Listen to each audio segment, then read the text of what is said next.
Assalamualaikum warahmatullahi wabarakatuh.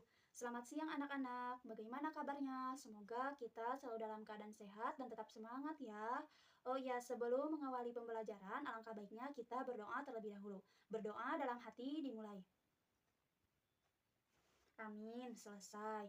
Nah, pastikan alat tulis dan buku catatan kalian sudah berada di atas meja ya, dengan posisi siap dan fokus. Untuk menumbuhkan rasa cinta kita terhadap negara, alangkah baiknya kita menyanyikan lagu nasional terlebih dahulu yang berjudul Garuda Pancasila. Mari kita berdiri dengan posisi sempurna, sikap siap. Proklamasi bangsa Indonesia dengan Garuda Pancasila, akulah pendukungmu. Ayo maju, maju, ayo maju, maju. Silakan duduk kembali. Ibu sangat bangga sekali melihat semangat nasionalisme kalian. Oke, kita cek absensi kehadiran terlebih dahulu ya. Hari ini siapakah yang tidak hadir? Oh, mengapa? Sakit ya? Oh iya, ada yang izin juga ya? Oke, kita doakan semoga yang sakit diberikan kesembuhan dan yang izin kita doakan semoga acaranya dapat berjalan dengan lancar ya. Amin. Meskipun kita tidak dibersamai dengan anak-anak yang tidak hadir pada hari ini, Ibu harap kalian tetap semangat dalam menjalani pembelajaran kali ini karena pembelajaran kali ini sangat istimewa sekali. Oke, sebelum itu, adakah yang ingat pada minggu kemarin itu kita belajar tentang apa? Mengenai apa? Betul sekali. Pada minggu kemarin kita telah selesai belajar mengenai surat pribadi. Adakah di antara kalian yang masih ingat pengertian dari surat pribadi itu apa? Oke, betul sekali. Dapat kita tarik kesimpulan bahwa surat pribadi adalah surat yang ditulis untuk keperluan pribadi dan dikirimkan kepada orang terdekat, baik itu keluarga ataupun teman ataupun sahabat, dengan bahasa yang santai atau tidak baku. Betul sekali. Nah, melanjutkan pembelajaran pada minggu kemarin mengenai surat pribadi, hari ini kita akan belajar mengenai surat dinas. Oke, sebelumnya izinkan Ibu untuk menyampaikan terlebih dahulu tujuan pembelajaran pada hari ini. Tujuan pembelajaran hari ini yakni peserta didik diharapkan dapat mampu memahami pengertian serta mengidentifikasi struktur dan fungsi dari surat dinas secara tepat. Nah, sebelum itu, Ibu ada pertanyaan nih yang harus kalian jawab. Yang pertama yaitu, pernahkah kalian menerima atau melihat surat dinas resmi dari sekolah? Misalnya undangan rapat untuk orang tua, pernahkah kalian? Oke, selanjutnya pertanyaan yang kedua. Apakah kalian pernah melihat surat dinas? Itu bagian apa yang paling menonjol dan menarik di dalamnya? Biasanya terletak di atas suatu surat dinas. Betul sekali, yaitu kop surat. Nah, berarti dapat disimpulkan ya dari dua pertanyaan tersebut, anak-anak di sini sudah tidak asing mengenai surat dinas yang bahkan dalam kehidupan sehari-hari kita sering melihatnya. Nah, selanjutnya Ibu ada kuis nih berupa soal 6 soal yang harus kalian jawab secara kompak. Jawabannya itu betul atau tidak betul, oke? Soal yang pertama yakni surat dinas hanya boleh ditulis oleh instansi atau lembaga, bukan perseorangan. Betul atau tidak? Oke, yang kedua, surat dinas boleh menggunakan bahasa gaul asalkan mudah dipahami. Betul atau tidak? Oke, selanjutnya yang ketiga, kop surat adalah bagian penting dalam surat dinas. Betul atau tidak? Oke, selanjutnya yang keempat, fungsi surat dinas adalah salah satunya untuk menyampaikan perasaan. Betul atau tidak? Oke, selanjutnya yang kelima, yakni surat dinas termasuk surat resmi. Betul atau tidak? Oke, selanjutnya yakni nomor surat dalam surat dinas tidak penting dicantumkan. Betul atau tidak? Oke, tepuk tangan untuk kita semua. Jawabannya betul sekali ya anak-anak. Kalian sudah tepat dalam mengenai struktur surat dinas dari soal-soal tersebut. Oke, memasuki pembelajaran. Apa sih pengertian surat dinas tersebut? Surat dinas adalah surat resmi dari instansi yang ditujukan kepada perorangan atau instansi lainnya terkait urusan kedinasan. Surat ini memiliki kop dan memiliki nomor, serta ditulis dengan bahasa formal, singkat, jelas, dan langsung ke inti. Nah, fungsi surat dinas itu ada beberapa ya. Yang pertama yakni memberikan instruksi ataupun perintah resmi. Lalu yang kedua yakni menyampaikan laporan kegiatan. Lalu yang ketiga yakni mengajukan permohonan atau meminta persetujuan.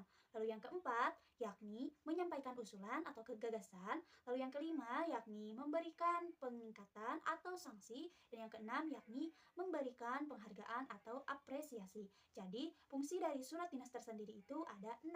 Anak-anak boleh diingat ya. Nah, selanjutnya struktur surat dinas. Yang pertama dan yang paling utama di atas dari surat dinas yaitu kop surat atau kepala surat. Terletak di bagian paling atas surat, biasanya memuat nama instansi, logo instansi, alamat, nomor telepon, dan email dari instansi yang mengirimkan. Lalu, struktur yang kedua dari surat dinas yakni tempat dan tanggal surat. Nah, menunjukkan tempat dan tanggal surat itu dibuat. Contohnya seperti Jakarta 6 Maret 2024. Selanjutnya yang ketiga yakni nomor surat. Nah, nomor surat ini berhubungan dengan nomor instansi yang berkaitan. Biasanya dalam nomor surat tersebut terdapat kode, angka, serta lampiran tahun saat surat itu dibuat atau dikeluarkan. Formatnya seperti nama surat, garis miring, kode surat, garis miring, angka bulan, dan garis miring, angka tahun. Lalu, struktur yang keempat dari surat dinas yakni lampiran. Nah, lampiran ini adalah komponen dalam surat yang berfungsi untuk menyantumkan dokumen lain yang disertakan. Misalnya lampiran berkas atau lampiran foto. Contohnya, lampiran 2 lembar. Oke, selanjutnya yang keempat yakni hal atau perihal. Nah, perihal surat adalah pernyataan tentang masalah yang ingin disampaikan dalam surat dinas tersebut. Contohnya hal garis miring perihal titik 2 undangan rapat. Nah, seperti itu anak-anak. Lalu selanjutnya yang keenam yakni alamat surat. Menunjukkan kepada surat siapa itu ditujukan. Contohnya kepada Ibu Aminah atau yang terhormat Ibu Aminah dan lain sebagainya. Lalu yang ketujuh yakni salam pembuka. Nah, salam pembuka ini dibuat formal, contohnya seperti dengan hormat atau salam.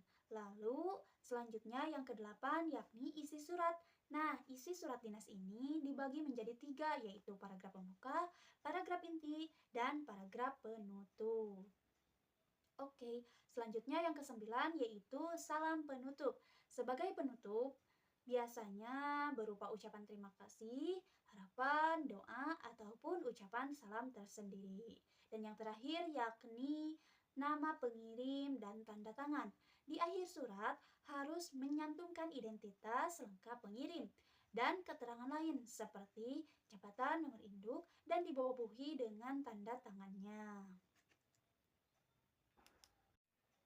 Nah, ini ada contoh dari surat dinas. Mari kita lihat identifikasi bersama ya. Di sana terdapat kop surat, lalu ada tempat dan tanggal surat dibuat, lalu ada nomor surat, selanjutnya ada lampiran, ada hal perihal, alamat penerima, salam pembuka, isi surat, salam penutup, dan nama pengirim tanda tangan sekalian. Dapat dipahami ya anak-anak semua? Oke, selanjutnya yakni latihan. Sebelum itu, Ibu ingin kalian terbagi menjadi 6 kelompok dengan 6 anggota ya. Tugasnya yaitu anak-anak sekalian di sini mengidentifikasi struktur dari surat dinas yang telah tersedia di dalam ini ya. Dan tentukan fungsi surat dinas tersebut itu termasuk fungsi bagian yang mana. Bisa dipahami semua? Oke, kalau begitu Ibu bagikan ya tugasnya. Silakan. Silakan. Silakan. Oke, semua kelompok sudah menerima tugas dari Ibu. Silakan bisa dimulai dari sekarang ya. Oh iya, bila ada yang dibingungkan atau perlu bantuan Ibu, segera lapor Ibu ya. Bagian mana yang sulit? Oke, ini. Oke, sebelah sini bagian mana yang sulit? Oh, itu, ini. Oke, waktu pengerjaan sudah habis. Bagaimana anak-anak? Sudah semua? Sudah selesai semuanya dikerjakan? Oke, silakan dikumpulkan ya. Baik. Baik, diambil ya oleh Ibu. Nah, jika sudah selesai nih, semua mengumpulkan, kita memasuki sesi diskusi atau pemaparan presentasi hasil dari kerja kalian. Nah, adakah di sini anak-anak yang bersedia untuk memaparkan hasil diskusinya? Oke, silakan maju ke depan. Silakan paparkan apa yang telah kalian kerjakan tadi. Oke, terima kasih. Tepuk tangan untuk kita semua. Silakan duduk. Oke, kita refleksi terlebih dahulu tugas tadi ya, bahwa dalam surat dinas tersebut ada kop surat, tempat tanggal surat, nomor surat, lampiran, hal perihal, alamat penerima, salam pembuka, isi surat, salam penutup, dan nama pengirim serta tanda tangan. Nah, dari berbagai fungsi surat dinas, surat yang telah kita identifikasi tadi yaitu fungsinya sebagai sarana komunikasi resmi antar lembaga, di mana yaitu mengajukan permohonan kerjasama media partner karena sudah terletak jelas pada bagian perihal, serta terdapat kata kunci memohon dalam isi surat tersebut. Nah, mari kita simpulkan bersama pembelajaran tadi ya. Surat dinas adalah surat resmi dari instansi yang ditujukan kepada perorangan atau instansi lainnya terkait urusan kedinasan. Surat ini memiliki kop, memiliki nomor, serta ditulis dengan bahasa formal, singkat, jelas, dan langsung ke intinya. Nah, fungsi dari surat dinas tersebut ada 6 fungsi ya, diantaranya yaitu memohon kerjasama, memberikan apresiasi, dan lain sebagainya. Lalu, struktur dari surat dinas itu ada 10 ya. Yang pertama ada kop dan diakhiri dengan nama pengirim serta tanda tangannya. Nah, itulah pembelajaran kali ini mengenai surat dinas. Oke, selanjutnya memasuki akhir dari pembelajaran nih. Barangkali dari anak-anak sekalian, adakah yang masih dibingungkan atau masih bingung antara surat dinas dan surat pribadi? Boleh ditanyakan ya. Atau misal sudah cukup dipahami? Boleh. Oke, sudah cukup dipahami ya. Nah, dari pembelajaran ini Ibu ingin melihat nih, apakah tujuan pembelajaran tadi di awal yang sudah Ibu sampaikan itu bisa dikatakan berhasil atau tidak. Oleh karena itu, Ibu ingin kalian mengerjakan soal evaluasi yang ada dalam JIPOM ini ya. Bisa dipindai dan kerjakan secara sungguh-sungguh. Ingat, ini soal secara individu, tidak boleh menyontek ataupun bekerja sama ya. Silakan. Sudah selesai mengerjakan soal evaluasinya? Oke, alhamdulillah pembelajaran akhir ini berjalan dengan lancar. Sebelum menutup pembelajaran, Ibu ingin bertanya terlebih dahulu nih kepada anak-anak sekalian. Nah, bagaimana perasaannya setelah mengikuti pembelajaran hari ini? Apakah senang, senang sekali, atau biasa saja? Lalu selanjutnya, bagaimana dengan model pembelajaran yang Ibu berikan? Apakah mudah dipahami? Oke, terima kasih. Dan yang ketiga yakni, apakah mengalami kesulitan pada saat pembelajaran? Oke, terima kasih. Terima kasih semuanya. Semoga pembelajaran kali ini dapat bermanfaat nanti ke depannya untuk kita semua. Nah, untuk pembelajaran selanjutnya yakni mengenai tes deskripsi. Bagi anak-anak sekalian bisa membuka paket halaman untuk membaca-baca terlebih dahulu sebagai persiapan pembelajaran minggu depan ya. Nah, tadi di awal dibuka dengan doa dan kita tutup juga di akhir dengan doa. Kita ucapkan hamdalah bersama-sama. Alhamdulillahirrabbilalamin. Berdoa dalam hati mulai. Amin, selesai. Semoga pembelajaran kali ini bermanfaat dan sampai jumpa. Wassalamualaikum warahmatullahi wabarakatuh.